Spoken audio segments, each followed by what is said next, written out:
Hey, what's up? Welcome back to my channel, Bougie AF. Yes, where my motto is stay bougie as fuck.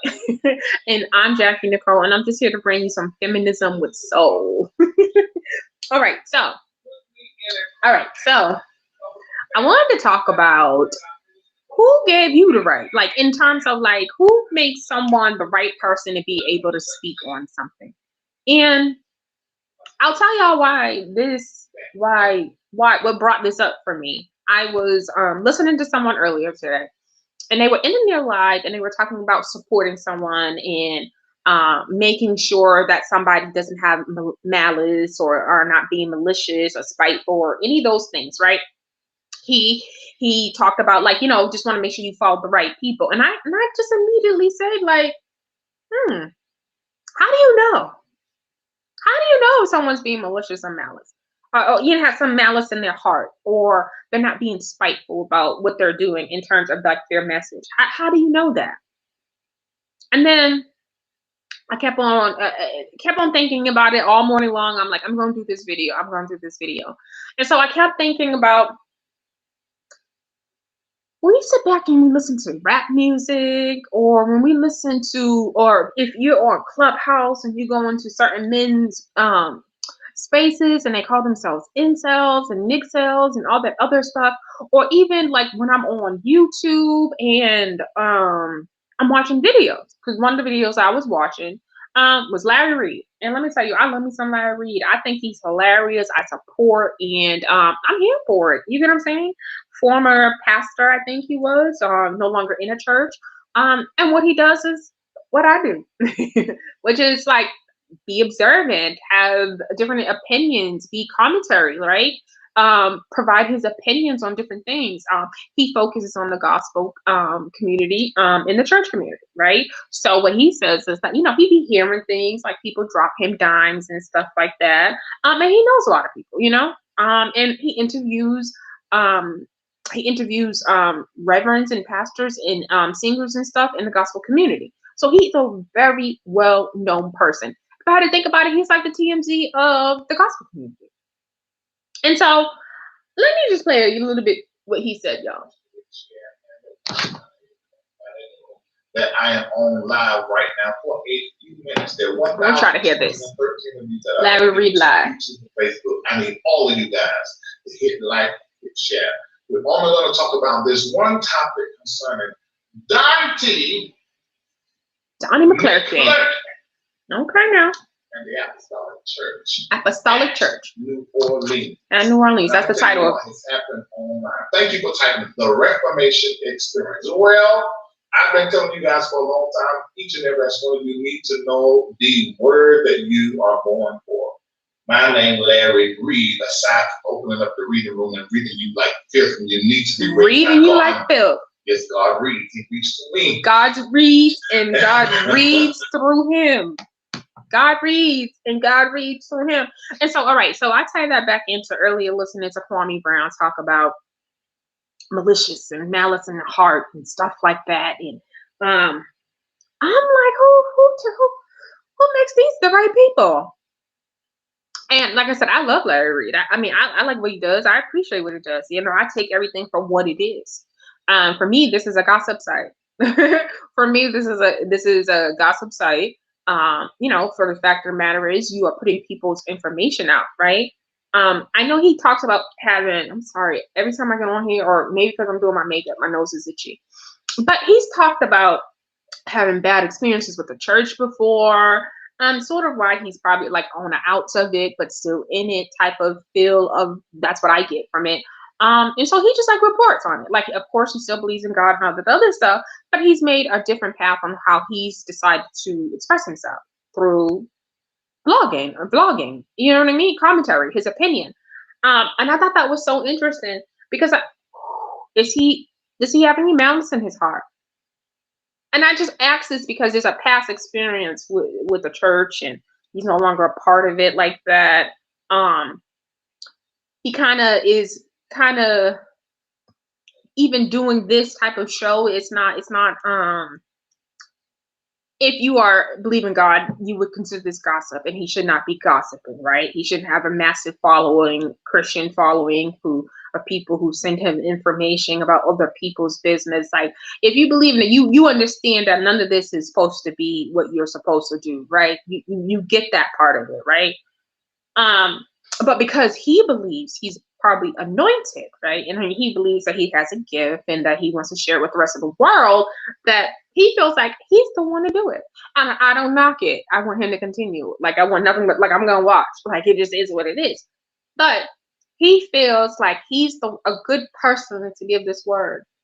And I, as a contrarian type of kind of facetious, because my whole thing is about malice in their heart, in people's hearts, and people questioning whether or not you are the right person to deliver a message, and whether or not it's out of bitter, out of angry, and all this other stuff. And I just always wondered, like, you think he's angry at the church that he has a gossip column? I mean, got a gossip channel dedicated to the church. Is his heart clean? And I say this to say, aren't necessarily you do incorporate your life in it. And you do, it will have your past, it will have all of that. You're never going to heal to the point where either you, depending on what it is, you may always talk about something. You get what I'm saying? You may always be affected to something. You may always want to speak on something that may have affected you, or in some type of way speak of your experience. There's nothing wrong with that. We see that all the time. But I question the audacity of people to, like Kwame Brown, to think that they're gatekeepers. I question the audacity of people to think that, like, who the fuck are you? When Slim Shady, Eminem, rappers, anybody asks what's in their heart? Anybody asks them, why you talk about women so bad, or why you disrespect women? Anybody is trying to figure out, like, who hurt them that's causing them to put out the music, the disrespectful music towards women? Anybody asks any of those questions towards these men? I remember when Slim Shady did come out, and y'all remember when he was doing the whole, he was simulating killing, I think his mother, or his baby mother, his wife or ex-wife or whatever, Kim. Y'all remember? Yeah, I remember, like, he would do crude things to women on screens, or insinuate a lot of disgusting things, right? Yeah, I remember him talking about how bad his relationship was with his mother, and the things that he went through and stuff like that growing up. I remember all of that stuff, right? Why did nobody question if whether or not he had any malice in his heart? Those were really dark things that he was talking about. He was clearly hurting from something. He was clearly hurting from something. And I think when it comes to men and women, y'all will want to try to figure out if a woman is bitter or angry or something, if she takes a specific tone of firmness, but you'll sit here and wrap your shit into some shit that makes you feel like you're doing something for the community. Larry Reed thinks he is doing something for the community. Whether or not he is or not, that's not my, I'm not here to argue that point, but he thinks he's doing something for the community, right? He thinks he's doing something for the community. Even though society says this is gossip, the church says you shouldn't partake in none of this. But his anointing and his belief of what he's able to do. What are you doing for the community when you put other people's business out there? Now, for him, he's justified it in a way of saying, I guess, he feels like God is speaking through him. The advice he gives, if that person hears it, right, then he feels like he's helped. He feels like he's helped, right? Whether he's right or wrong, he has that much, we gotta say arrogance, or no, I mean, it's arrogance.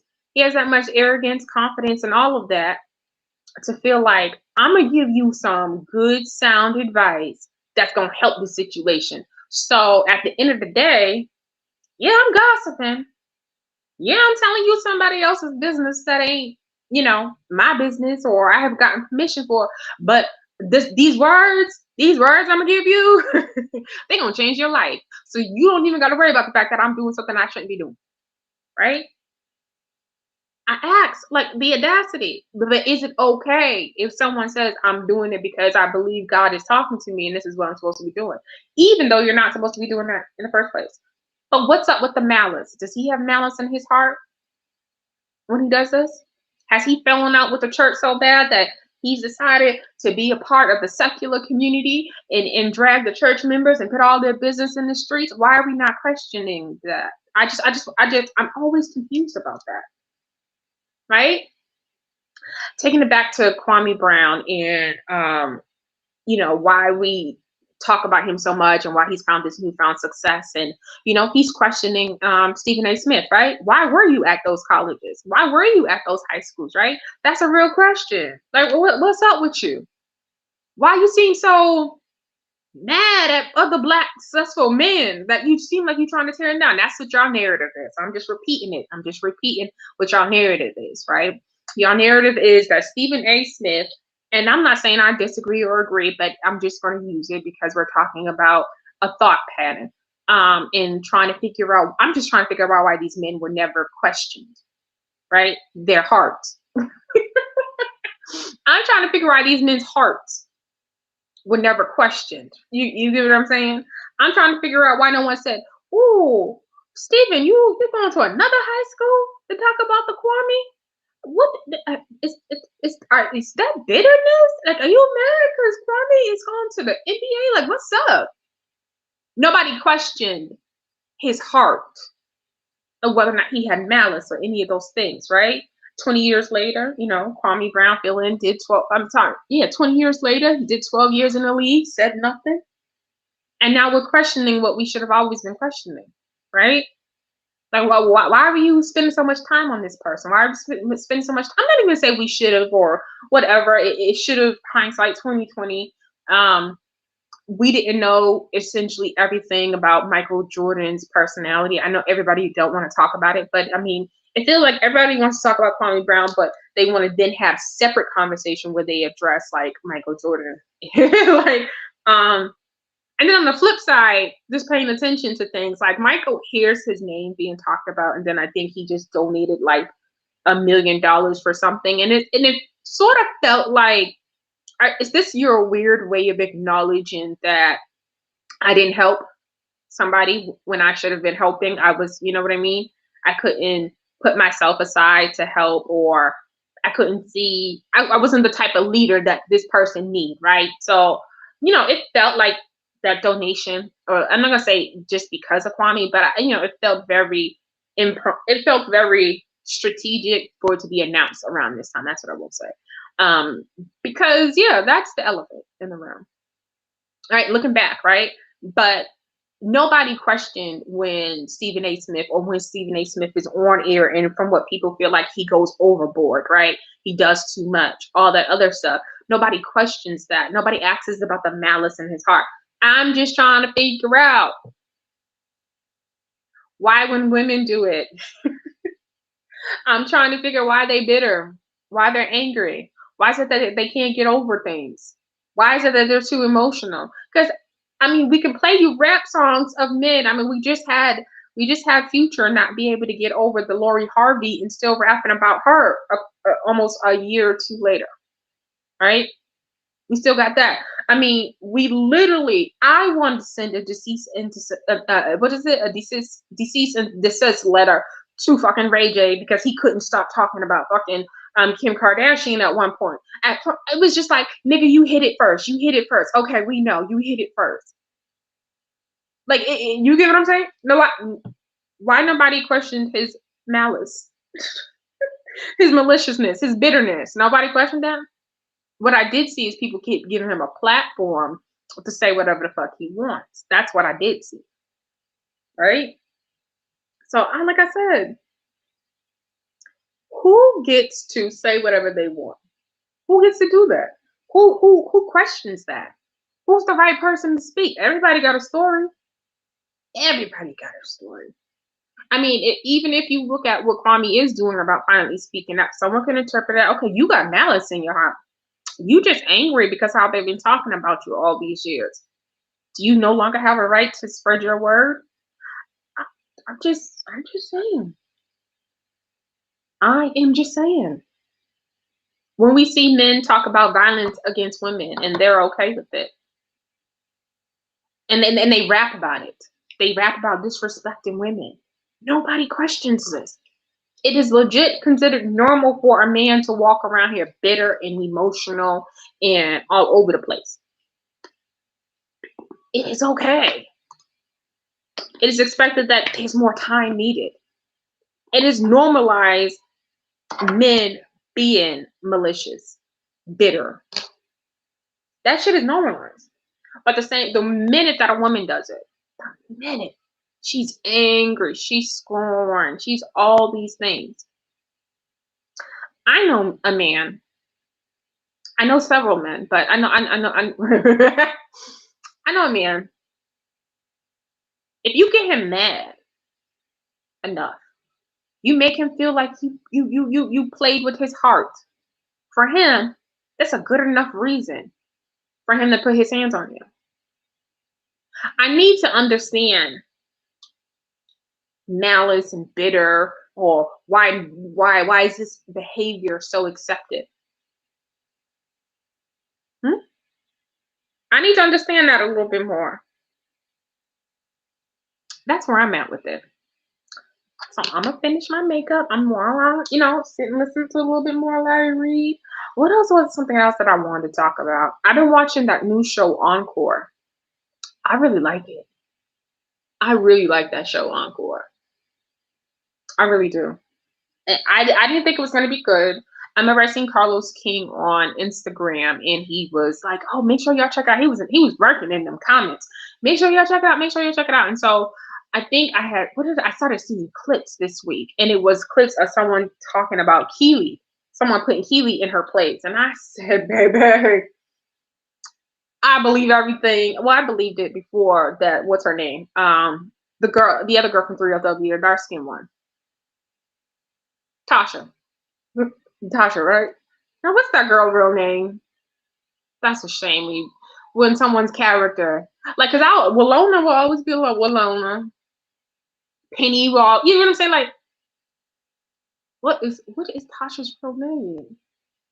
This is not good. What is Tasha's real name? I don't remember. Notori. Okay, Notori. So Notori, I believe everything that she said, and just to see Keely, like, it's like weird. It's weird. I like the show. Pam is on there. Pam is like, y'all not gonna play with me. I'm already a dark skin, kind of, seeing masculine type of woman.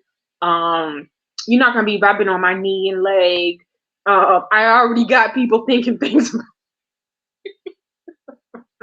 She's like, I do not want to be confused with being gay anymore. I don't put your hands on me. Don't make it. And the fact is, like, Pam is really I like the way she delivered that message. That was dope.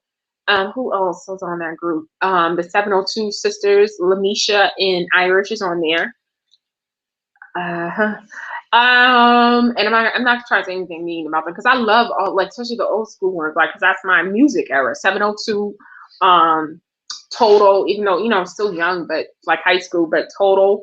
Who else? Who else is on there? Oh, Cherish. Like, I was a Cherish fan, and I know I'm older than them, but when their first and second CD, I got them both. I don't know if I got all of the songs, but a lot of them. I love their Unappreciated, Damage. They have a song called Damage. I like that song on their album. I'm a fan of them, and you can see Cherish Fallon, because I'm confused, because I know they got a sister named Farrah too, I think. But Felicia and Fallon, I think that's the one. The twins, man, they can sing their ass off. But I also can tell, like, they came to, good or bad, they came on this show to make a name for themselves. Like, they look like they're probably going to be in reality TV show for a minute going forward. Like, they look like they were made for reality TV. They with the shits. They're going to talk their shit. Yeah, most definitely. Who else? Nivea. Everybody like Nivea. I like Nivea. I'm so happy to see she got that monkey off her back, because I was concerned, because you can know when somebody, like, really got that monkey in their back, like they're lit, like it was doing all that, and I was like, oh girl, just do another 60 to 90 days away from everything. Not to say that I thought she was joking, I'm just saying it was just like, you could just tell she had that monkey on her back really bad at one point in time. When's the last time that she came out? That time I was just like, oh no, Not enough time. But this is a good look, though. This shows a really, really, really good look. I like it, and she can still sing her ass off. Shamari DeVoe, she can sing her ass off. Who else is on there? Okay, we got to talk about it. I wasn't gonna do that in this video. I wasn't gonna do that in this video. All right, I'm gonna get off because I wasn't gonna do all of this for Encore because I did want to watch Encore again, 1 and 2, and do another live video to just to determine, like, it was gonna be a determine if whether or not I want to do a review videos, which I do because I like the show. But yeah, we're gonna get back to that. But yeah, I'm gonna go ahead and close this out because I really just wanted to run these systems and kind of get used to it and kind of get into the feel of going live more and stuff like that because it's a long road to building this thing up. I'm probably gonna have to go live daily. God be with me. And the only reason I'm saying that is because, like, as I, be online more, interact with people, I don't know if I'm ever gonna really kind of interact with the Clubhouse people. I don't know. It is so strange. It is so strange. It's so, I don't know what's up with our people. Like, I haven't reached out to really want to work out. Like, one lady I had considered and thought about working out, but then once you are really almost 50 and you on stage with kids around 20 something and you still have the bandwidth to go back and forth with 20 something years olds and keep up the mess, provide a stage for the mess, and you really into it, and the mess makes sense to you, I don't know. I can't do it. You get what I'm saying? And I'm not saying this from a person who will not curse you the fuck out, because I'll curse you the fuck out. I'll go back and forth with you probably about 5 or so minutes. That'll be about it. And then I'm gonna get off of going back and forth with you. Like, there's not gonna be no long drawn out things of going back and forth. And so when I see a woman almost 50 years old who can really do that with people, I'm sad. Like, no, I cursed a girl out last week on Clubhouse. I cursed a girl out. Oh, not last week. I mean, I've cursed a couple of them out. I don't give a shit either. I cursed a young girl. I think she was like 26, 27. I know she said she knew my peoples, but she didn't be 28 because my cousin is kind of older. Yeah, she should be like 28. Anyway, 26 to 28. This girl's around that age. And I had witnessed her just like violating other people, disrespecting people. And she's like, when you are paying attention on these apps and stuff, and you see certain people like doing certain shit to try to like build themselves up, they'll do the most, right? And I even experienced that here in my own city, Boston, where niggas will try to fake beef with you, or they'll try to create drama to have numbers and shit, right? That's a real thing. So I had peeped her doing that with other different people, but I had never gone on stage, like, from the very beginning. That's what I'm trying to say. From the very beginning, I never went on stage a whole lot. You get what I'm saying? So I've never went on stage a whole lot. I've never went on stage and trauma dumped on anybody's stage, right? If I'm talking about something, it fits the motif of the room, right? So that's very important, right? So I think a lot of people, when they be trying to be shady and want to talk shit about you, I think they just want to create their own narratives. If I go in a room and in the conversation is about parents and things that you go through, or how you may feel about stuff and whatever, and that's general, and that's what other people are talking about in the room, and that's the motif of the conversation, however we got there, right? I'm talking about it, you talking about it. That's not trauma dumping if we're all on the same page. You also don't get to say, because somebody shares something with you, or they express, or about they express whatever's going on with them in terms of whatever the topic or whatever the conversation is, you don't get to then turn around and tell them that they're triggered by something, and that they had, like, you don't get to give a summary on somebody's life, if that makes sense. You don't get to tell people because, oh, I heard this part of it and what you said. Oh, that just means that you had a bad childhood. Or you had a bad this. No, I told you a glimpse of something, bitch. Like, for real. You really got to get there with it. Like, what? Motherfuckers are crazy nowadays. I don't take nothing back. I can't be triggered. That's weird. That's weird because I have not told people. I told anybody what I could be triggered by. But one or someone sharing something to you, even if, like, just for say, let's even if I felt like I didn't have the greatest relationship with my mom or I didn't like certain things, that doesn't indicate the whole fucking childhood as being bad. Like, where do people put this in their head together? Like, compared to what in whose childhood was it bad? I would say. I know people whose parents are crackheads. I know people whose parents touched them and all the other stuff. So compared to who? And who gets to say that about somebody else's? That's somebody else. That's for somebody else to say. That ain't for you to think you're going to be a wall or you think you're trying to be shady because you heard something. No, that doesn't work like that. It doesn't work like that.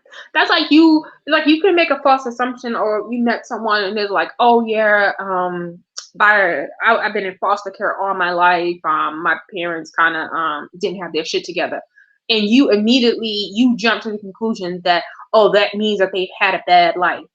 No, that's you jump to conclusions about a small part.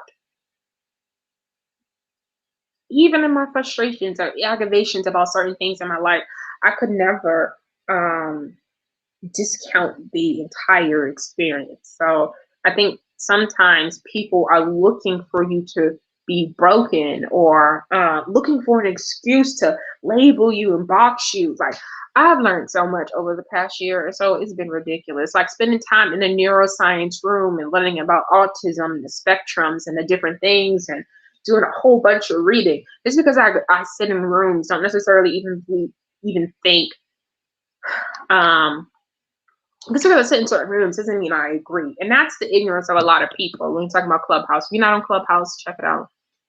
Where people sit in rooms and different topics come up. But it's because I'm in a room or even go on stage is necessary. Just doesn't mean someone is struggling with something or someone is so bothered by it.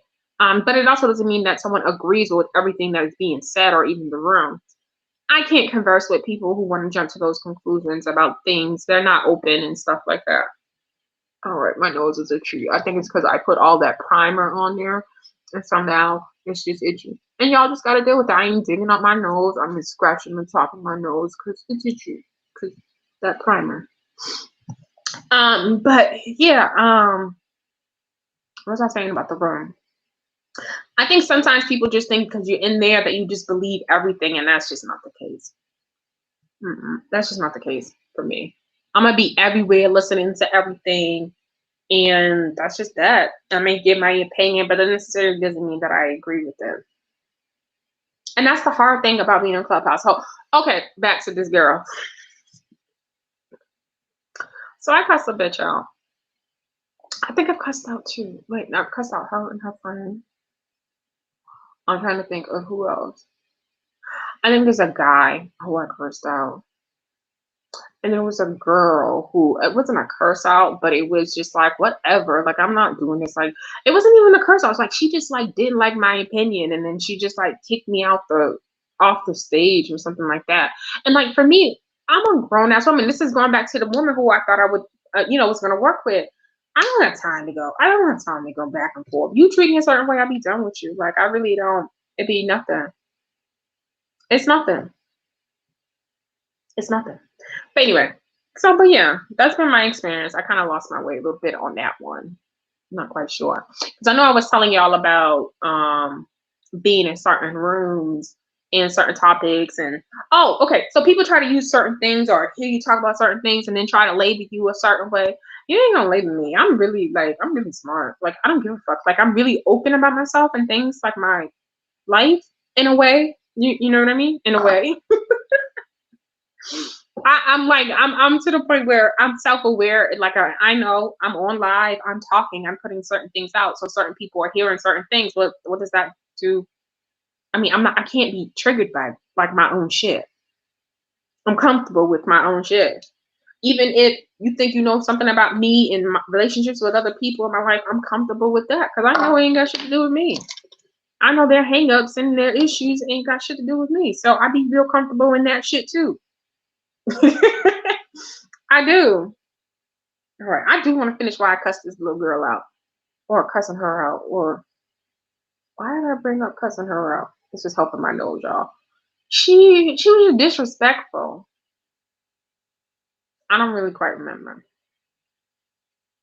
I don't really quite remember. Even on Clubhouse, when I see some of these titles or when I see people who and this is on both sides, when I see ADOS people making titles that are antagonistic and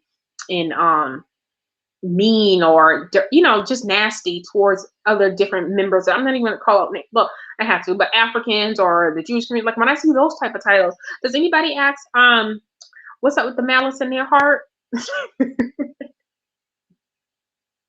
I'm just asking. And vice versa on the other side. Do we question the malice in their hearts? Nah. We only do that when we think we know something about somebody. That's the only time we think we can do this, is when we think we know something about somebody. We think that we have some type of more of a moral high ground than somebody else. Do we think that we can then tell somebody that they can or cannot do something? That's the only time when you think morally that you've come to a conclusion that I would never do something like that. Oh my God, that is coming from an angry place. So I would never. It's like, motherfucker, I don't know what you would ever and never ever do to even speak on anything. That's just how I look at things. You know what I'm saying? I don't care what I know about you. You don't be knowing enough to speak on people. And whether or not they're right or wrong, like, who are you? Because then you would have to question everything about yourself and why you do what you do. Anybody who's found purpose in anything, anybody who's found purpose in telling their story and living their life and making sure that they don't regret anything and that everything is a part of them. You mean to tell me that everybody who comes forward to or who talks about, or even if they are emotional or they are bothered by it, me personally, if I have not addressed it, or I don't even need to preference it with that. If I feel some sort of way about it, I'm never apologizing for my emotions. If my emotions make you uncomfortable in terms of range of where my anger may be, in terms of any of that, I'm not gonna apologize for that. I've seen people as so far nowadays will feel like they have the ability and they should be able to shit on people and do whatever they want to them and then tell them how to respond about it. And yes, we all move on, and yes, we all do different, move on with our lives and shit. But yes, we all do that.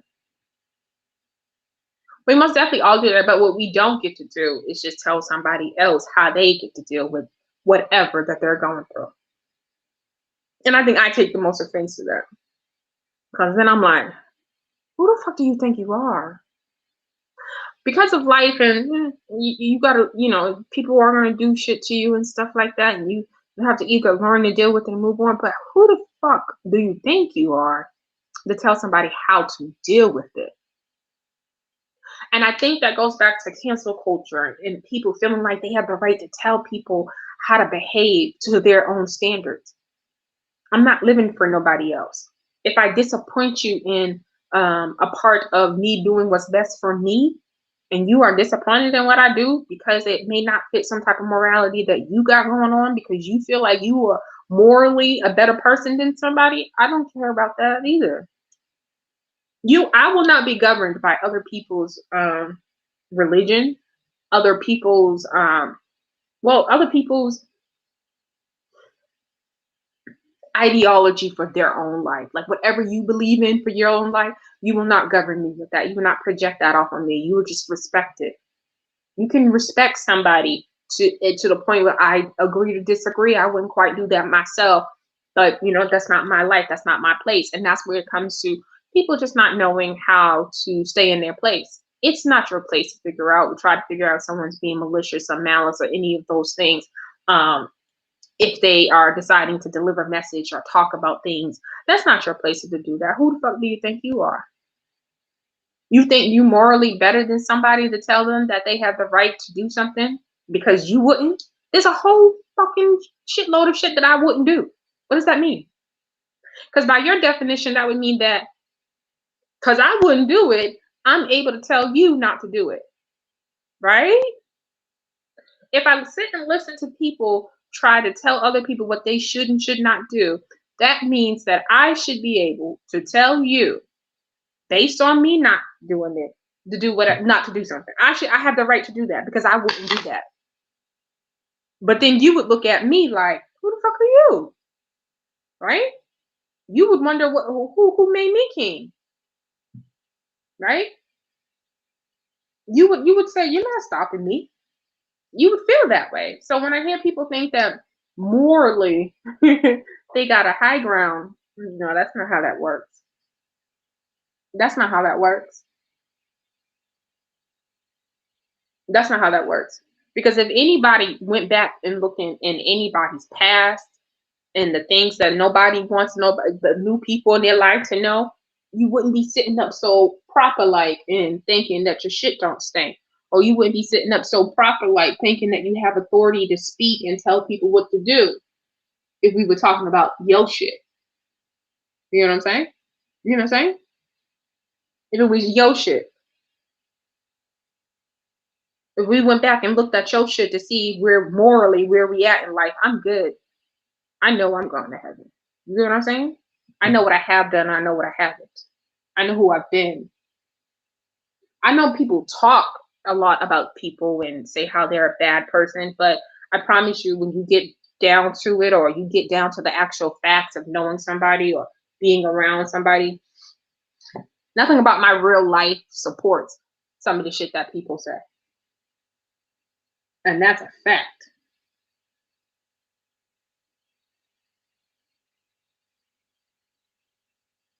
That's a fact. People give other people too much credit. You know, I also think that people sometimes know what they're doing behind someone's back, so it makes them more fearful of that person. So you try to put on that person all the fucked up shit that you doing, right? Because you got them fucked up, or you so fucked up. You think they got to be doing this. You know how many people?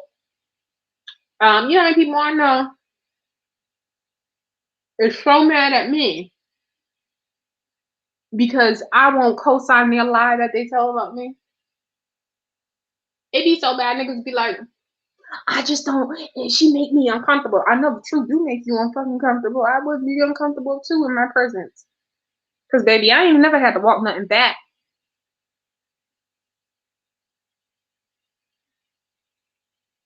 Niggas don't get mad at me because I do them dirty or something like that. I'm out here trying to find something, or I'm doing something to them behind their back. That don't even be the case. So that's why I say moral high ground. You know, moral high ground. People think that they have a moral high ground on you, and so they feel like it gives them that false sense of creating that false sense of authority, right? To speak on things about you because they feel like I would never do that. I'm a better person than her. Fuck you. I don't know you.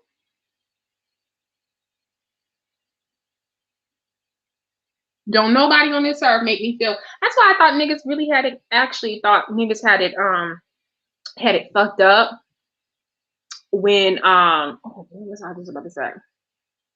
Oh, this is when I think niggas really have fucked up. Like when they try to like use people who I really admire, like celebrities and shit like that, and try to use them as though they're this type of person and they wouldn't do, or you know, trying to make people or people try to come around me and be like, oh, I'm a nice person. I would never, or a good person wouldn't do such and such things. And so that's their attempt of trying to that's their attempt of I know this over to you.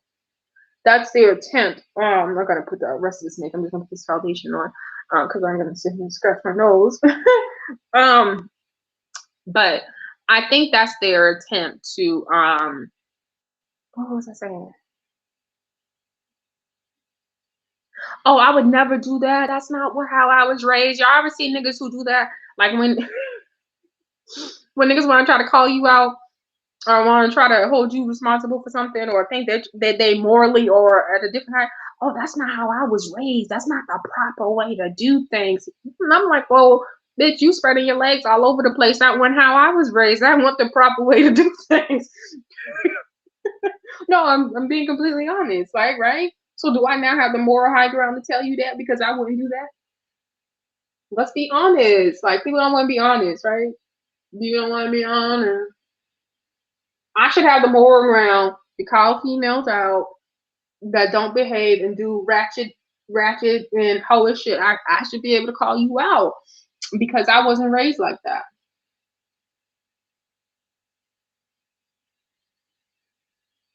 And this is why I have a problem with religion. This is why I have a problem with it because it's that carousel. You get what I'm saying? As much as we talk about something, I can call it out with a counter something. I can call it out with something counter. So if you morally feel like you can't get with something that I do, and then I morally feel like I can't get with something that you do, you feel as if though you should be able to tell me about me, which in turn should mean that I should be able to tell you what you doing wrong too in your life. Now, I'm not talking about just personal relationships. I'm just talking about in general. Because we don't be knowing nothing about people. I don't care what nobody else tells you when someone tells you about somebody. That applies.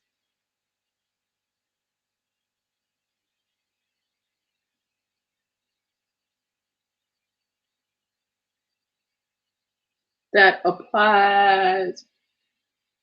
Who gets to make the judgment call? Nobody. Nobody gets to make the judgment call. And that's the harsh reality. And this is why I can't believe in cancel culture. And it's so funny. People tried to say Cat Williams, he said he believed in cancel culture and that is nothing wrong with it. That's not what he said. A lot of times, I think so many times we're living by clips. And there was like a whole front end of that conversation that you had to hear where he talked about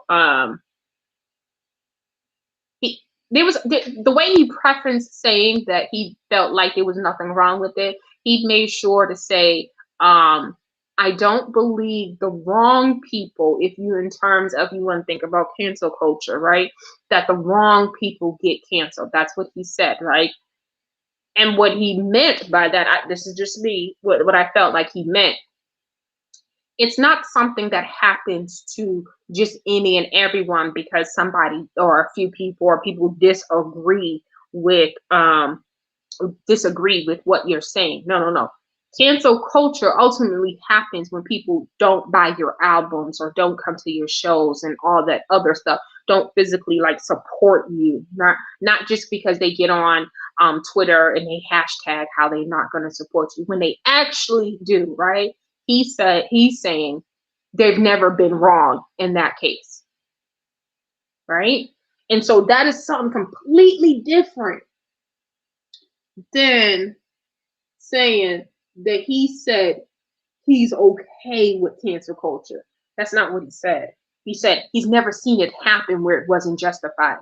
And so where an example of it being justified would have been Harvey Weinstein, right?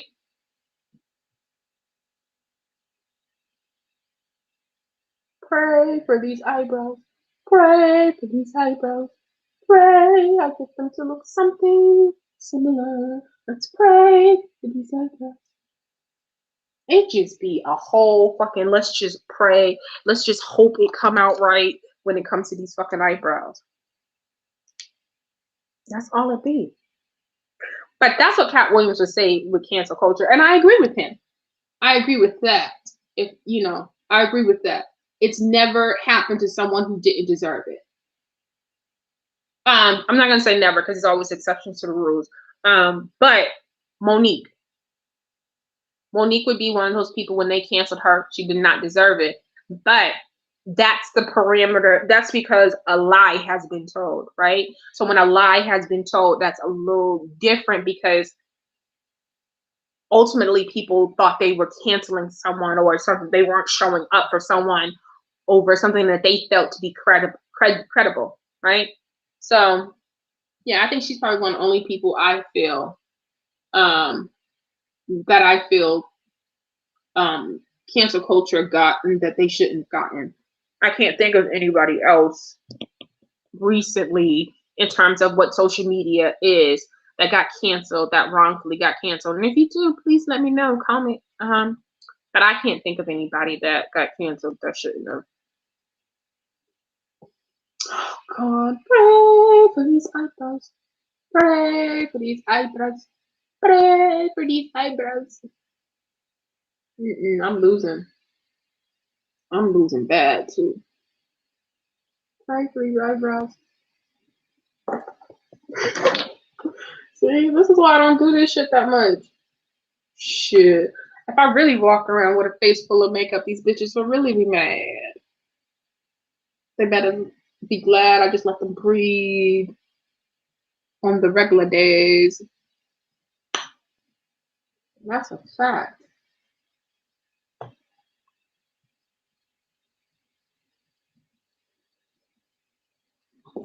Even when I'm not trying to do too much of it, too much.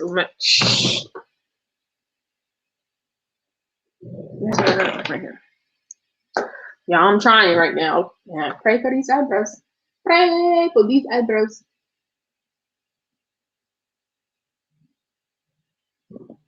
Pray for these eyebrows.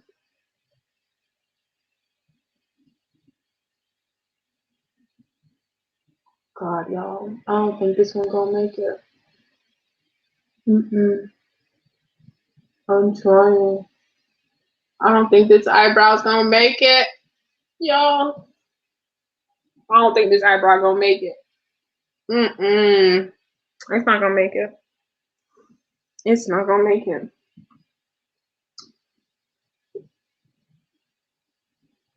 It's not gonna make it. Not at all. Not at all. All right. I'm gonna get it down. I'm gonna buy some eyebrow. I'm going on Amazon. I'm gonna get me some of them eyebrow stencils or something. At least some get them some tape or something that look all right. But I'm also blind as a bat without my glasses on, so.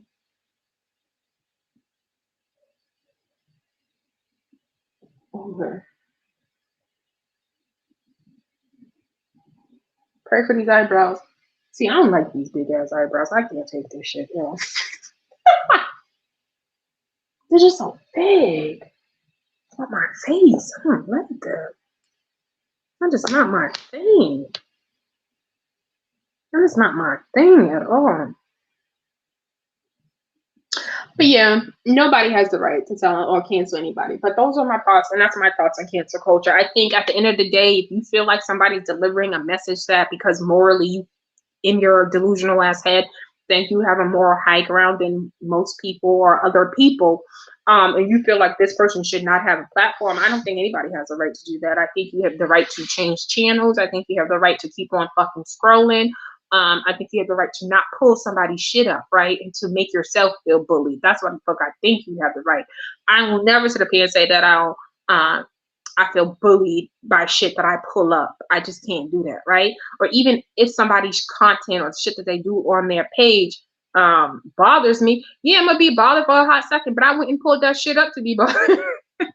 I recognize that I wouldn't pull that shit up. I ain't out here trying to make the world change for my uncomfortableness. That don't make no sense. The world does not have to change or bend. And I say the same thing when it comes to men and their toxic masculinity or their misogyny.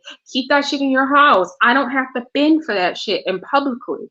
Right? I don't have to adjust as a woman to that bullshit publicly. Yes, you niggas know how to speak. I see you at work all the time. Y'all speak fine to the white women or the Asian girl. You speak to them nice and gingerly, and you be soft and shit with them. I want soft.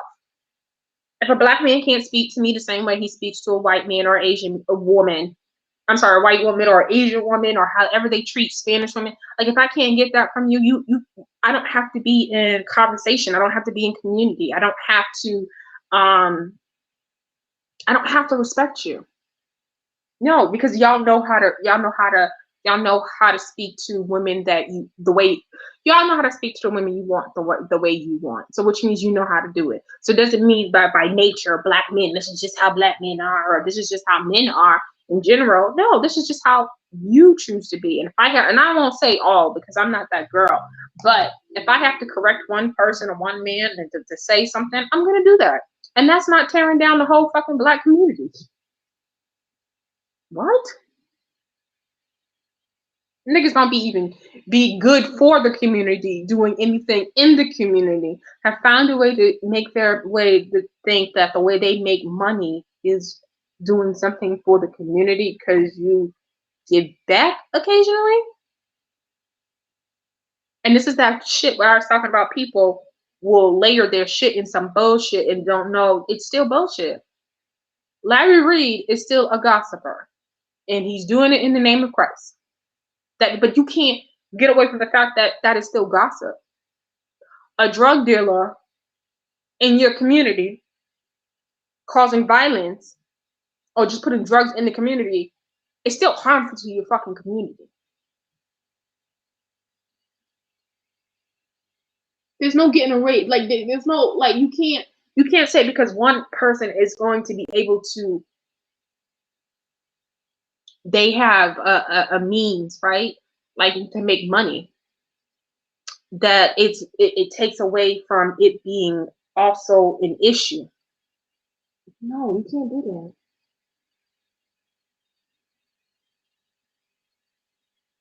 Okay. I think I am getting a little better at this, y'all. It doesn't change their impact. It doesn't change. A problem is still a problem. But that's a story for another day. Y'all niggas like to address what you want to address. And remember, I told you this is feminism from the soul. I get tired of people trying to make it seem like feminists. And that's another reason why I don't work with women. Because I'm not looking for a daddy. You wanna work together and be business partners, whether or not you like me and all this other stuff and wanna fuck and whether or not guess whether or not you like me, that's like the least of my problems. Like that's the least of something that I'm gonna fucking care about. How you talk to me, how you treat me, is all the fuck I care about. But the one thing about feminism I hate is that a lot of times a lot of people people who aren't well read, and I know a lot of people like to joke and think I don't read, which is weird to me. But it is what it is. People can think whatever they want about that part. People when they're not well read, they make a lot of assumptions and they let people tell them history, right? And there's a difference in somebody who's letting people tell them history and then somebody who goes and finds that shit and someone who critically says, something seems wrong. Let me go look into it a little bit more and then come to their own conclusions about things, right? And I say that a lot of times because people think, everything that you learn or everything I've learned about in terms of history, it's in one book. Like there's one book you can pull up and that's where all the information is. That's not how that works, yo. It's not. It's really not. I'm sorry, I'm looking for the thing to scratch my nose because it's itching. Okay. That's not how that works, y'all. That's not how that works. It's not one book by one author, one black author that's going to, or one white author that's going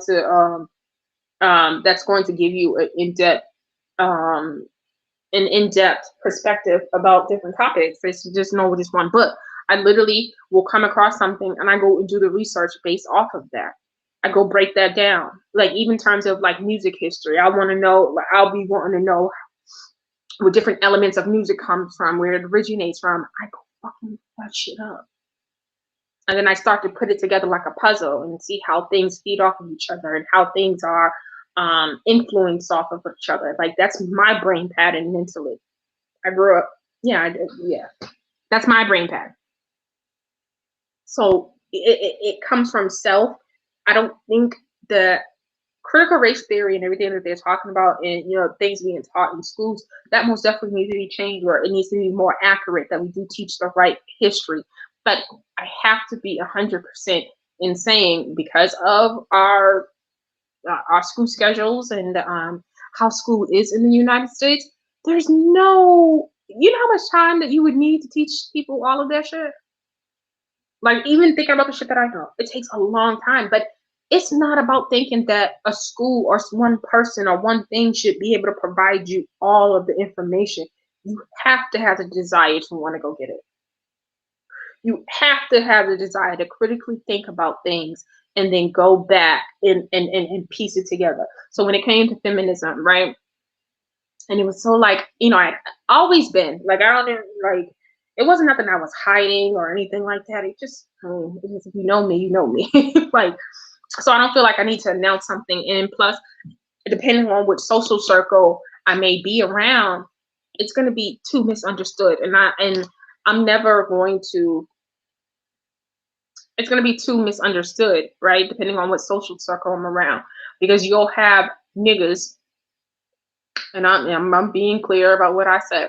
You'll have niggas, like especially hood ass niggas, like that hood mentality. You'll have them think that feminism is women who are trying to tell other women to leave their man, or trying to tell other women to don't care about men, or try to entice women not to be traditional and not let a man be the lead. They're really convinced. They've done a number, and there's a lot of black men who will think that way, right? And as soon as they hear the word feminism.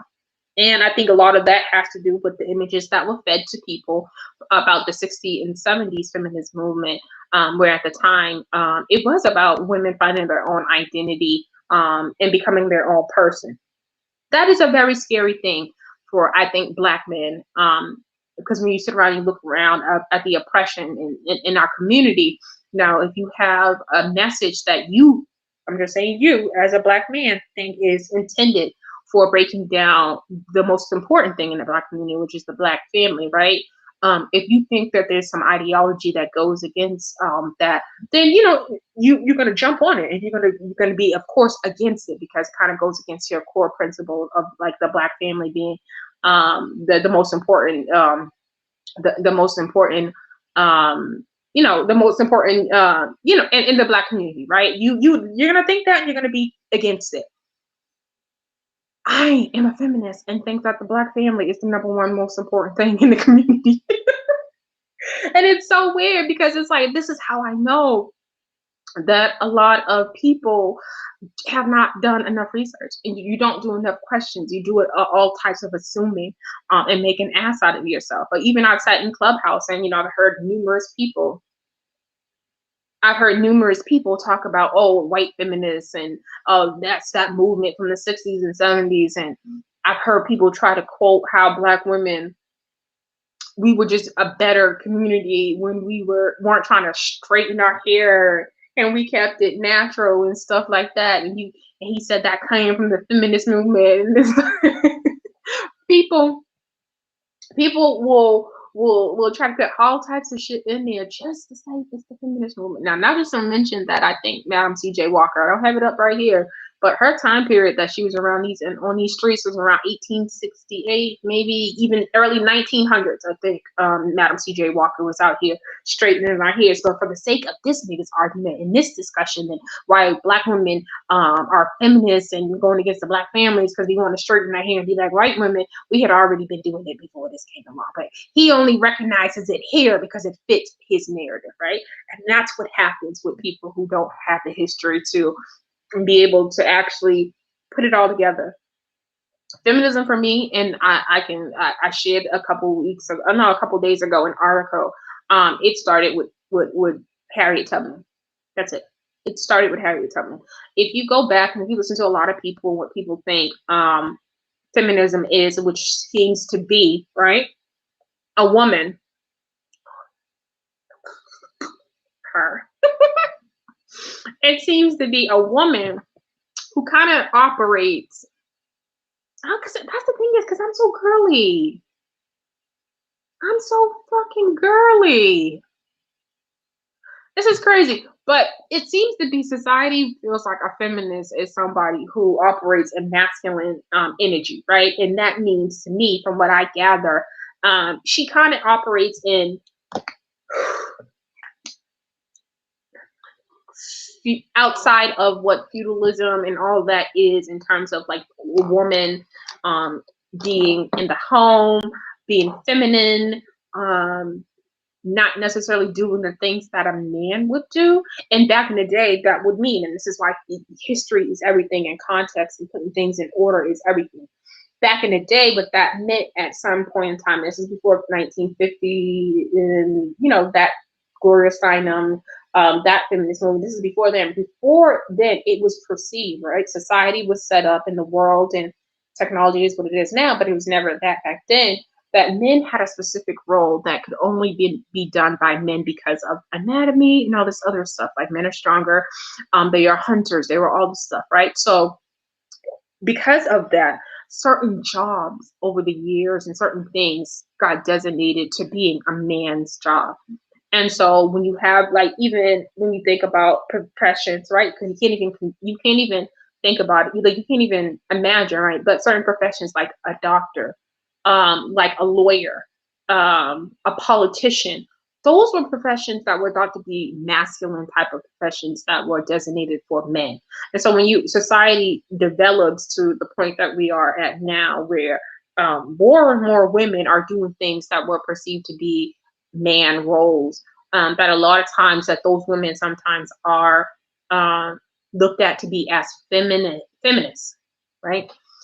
If you take an aggressive stance, a lot of times, you know, and these are different because it's different things. Because I don't want to say that that's just the job things, but I will say that society will say that you are acting and not being and operating in masculine energy when you take those roles, because they tend to be a little bit more aggressive, right? You go back and look at history, women were very we shrunk ourselves. We were quiet, you know, it was be seen, not heard, all that other stuff. So once you start moving into roles like lawyers and doctors and politicians, they're more aggressive, right? So that's that change that happens. But that's been something that's been happening. But I think when it comes to Black men, I think when they hear feminists, they just really think that it just means that women who are against Black men and Black families, no. Feminism start with Harriet Tubman. She freed slaves. I mean, she acted in her masculinity, right? She wasn't behaving as a scared Black woman who was a slave, who would have just went and just picked cotton and just, you know, stayed in her place in a sense, right? It's women who throughout history did not stay in their place, if you think about it. Looking at women like Madam C.J. Walker, she was an entrepreneur. You would consider her a feminist. If you pay attention to all the new movies on HBO, like the one that Queen Latifah was in, I think it was Betsy Davis or something like that. What is the other one that's Ma Rainey and stuff like that. I go back and I watch comedy specials of what's her name? Ma Mabley, right? If you go back and you just watch certain women throughout history and the different things that they did, and even then it's considered that Moms Mabley was a feminist and that she was actually a lesbian woman, right? We do know that she took the older character because society wouldn't allow her to talk her shit and be that type of comedian, that type of voice, wouldn't give her that type of permission because she was a woman. And then the other thing was that other women don't listen to other women unless they don't feel threatened by them, right? So going back, putting it into context, right? So you have that point of history that's happening, being able to be entrepreneurs and still not going through the suffrage movement and being able to vote, right? You go from the suffrage movement, which is right, the 1920s. Don't quote me. I think either 1920s or 1930s. You got to understand, from the 1920s or the 1930s, that brings you to the next movement, right? Because I think feminists are women who pivot within history to the needs of women and what's needed in society for the progression of women. That's my definition of feminism. So if you move from Harriet Tubman, and there's an article that I did share that of women who gave speeches right after slavery, and they talked about their feminism, and these were Black women, right? So which means that this wasn't the 60s or 70s, but their ideology was not predicated on the destruction of the Black family. I'm just trying to give you real facts and real history, right? When you want to tell me that feminism is about hating Black men and hating families and all that dumb shit. So it's mentioned as early as, I think that article said 1865, so free 1865. That article said these women were 25 years out from then, right? So that would have been like 1869, like 20 years, or about 1898 or something like, it was like 18, it was like the late 1898, something like that. But she said like 25 years out from the speech I read. But 25 years out from slavery, they were already talking about feminism, and they were advocating for the advancement of women, but how that overall would affect and be amazing for the Black community. It was always for the progression for the Black community, right? So you go from like 1890 to the suffrage movement, because they talked about it in the same article, because it had to be early 1900s. It talked about in the same article how the movement got hijacked by the women of the suffrage movement. You got to understand how history and things were. Like, we are still then, as we are now, the bottom, right? So it was easier for it to be coined feminism, and to become a massive movement when white women took it in the suffrage movement in the 1920s and the 1930s, right? So we have the suffrage movement, which was the right to vote. So we finally get the right to vote, right? I mean, the women finally get the right to vote in 1920, whatever that happened. You got to understand that. And then from 1960, that's a 40-year difference.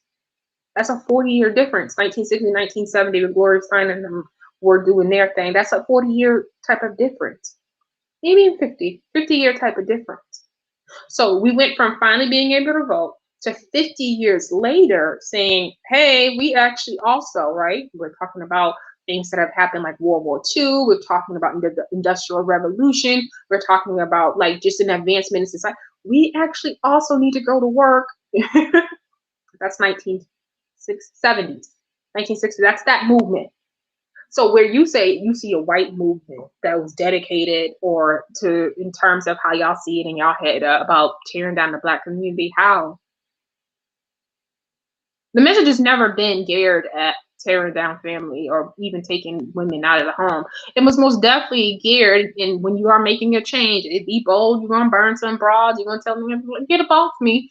But that wasn't the aim.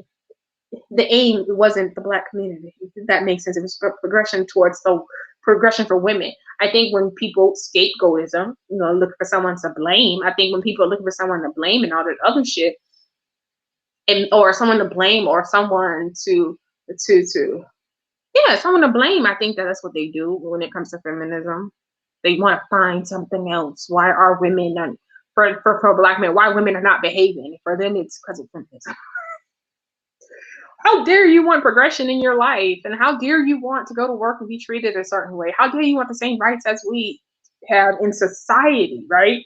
Y'all make it about in the house. And I said this the other day on Twitter, because there's some girl in the room that I was listening to. She got out there on Twitter and she's just like, and feminists and about Black men in our homes, and we love our Black men and all this other shit. And it's like, bitch, I don't care if your man wants you to hop on one leg and bark like a dog and say his motherfucking name. If that's what he want to do, if he want to do in the confines of your own home, go the fuck for it.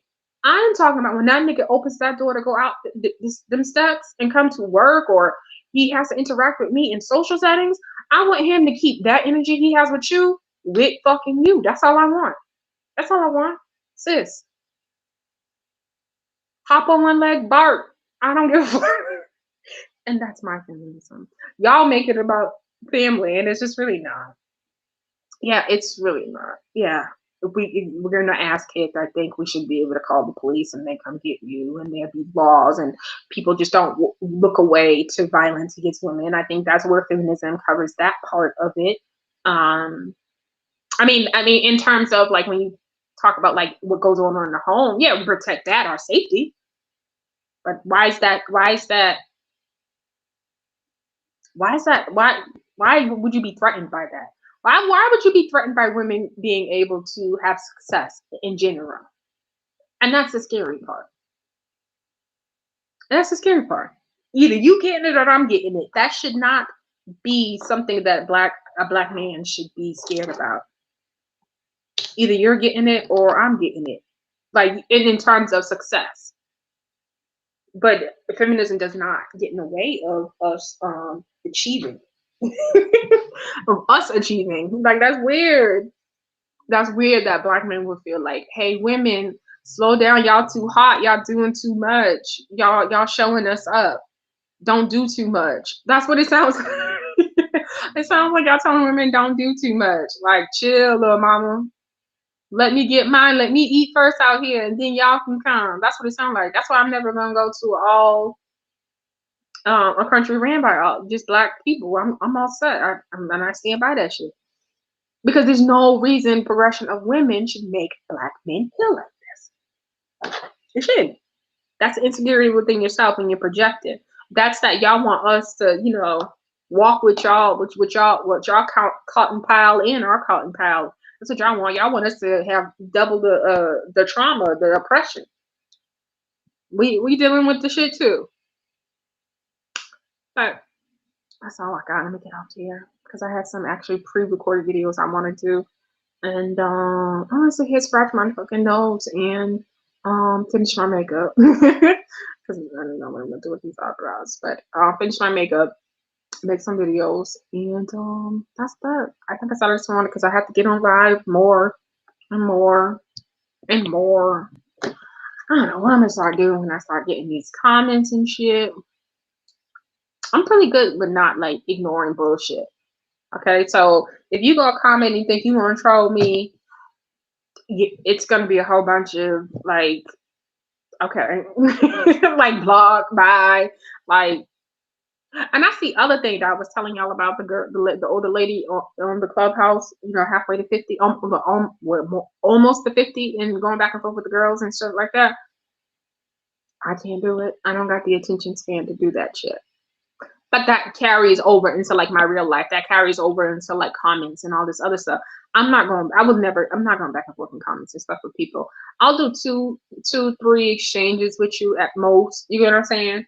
But all of that, what people be doing, no. And I also don't let people address me about shit that don't got nothing to do with them. That's my other thing. And you don't get to conversate with me about things that I know you don't have the experience with me to speak about, if that makes sense. So if I meet you and you start, like this did happen on Clubhouse, this girl, she started telling me about my heart and how my, what did she say? She said, I can tell something's wrong with your spirit. And bitch, I don't know. This is my first conversation with you. Like, what are you talking about? You don't get to talk to me. I don't know you enough for you to imply the things that you were trying to imply. So either you know somebody and they told you some shit, but what the fuck I know based on what me and you have been and this being our first conversation, bitch, I ain't gotta listen to that. That's some bullshit. You talking about some shit that probably ain't got nothing to do with you that I don't regret. Like, what the fuck? But it ain't got nothing to do with you that I'm not gonna sit here and like go back and forth with you. So when you don't allow people to talk to you, talk to me in context. Context of what like me and you have been and what you know to be true because you have observed it for your eyes. But if I feel like you're talking to me out of context, not me. If I know I've never been nothing but nice, and if I know whenever I'm around you and nothing been good, everything's been good and it's always been a good vibe and all this other, and then all of a sudden you flip it on me and I can't point to something I may have done specifically to you. You don't get to treat me like I did something to you. You don't get to talk to me like I did something to you. Like it don't work like that with me. I mean, and that's how I will always keep it when it comes to like interacting with on social media. That's how I know I'm gonna be fine. You say some fucked up shit to me, you get blocked and you get deleted. Ain't no going back. Ain't no justifying nothing to strangers. Supposed to be strangers. But you should know is what I give you. That's that. And if you know more, that's fine too. That's fine too. That is fine. That is A-okay with me if you know more. I'm okay with my past. I'm okay with things in my life. God knows my heart. I promise you. Mm-mm. I promise you, I am more than okay with everything that I got in my past, or how people may feel about me. I'm more than okay. I see fine. So with that being said, there's no going back and forth. There's no none of that. If I cursed you out or something, it is what it is. There's no there's not a whole lot of women my age are they talking about growth and how you're supposed to handle something. Don't come around me, you older mammies, with your older mammy shit. Like, I'm not acting like you older mammies. That's just it. I'm not knitting. Okay? I'm not fixing potato salad on the weekends. Don't come around me with that old mammy shit. That's just how I feel about life. Even with it comes to my mom and people, don't come around me with that old mammy shit. All right, so I'm out. That's my message. I put that up there Tuesday. Like the other day, I was like, I'm not the mammy type. I don't got a titty for you. I'm not nursing, babying it. If you don't like something, keep scrolling, ho. Don't pull something up to make yourself mad. Don't nobody got to conform to any of your right or wrongs in life. Your morality has shit to do with me. Because I promise you, if I go looking in your past, somebody will have something to say about you too. So I think motherfuckers forget that. So y'all know how we do over here, keep it bougie and posh. I'm out.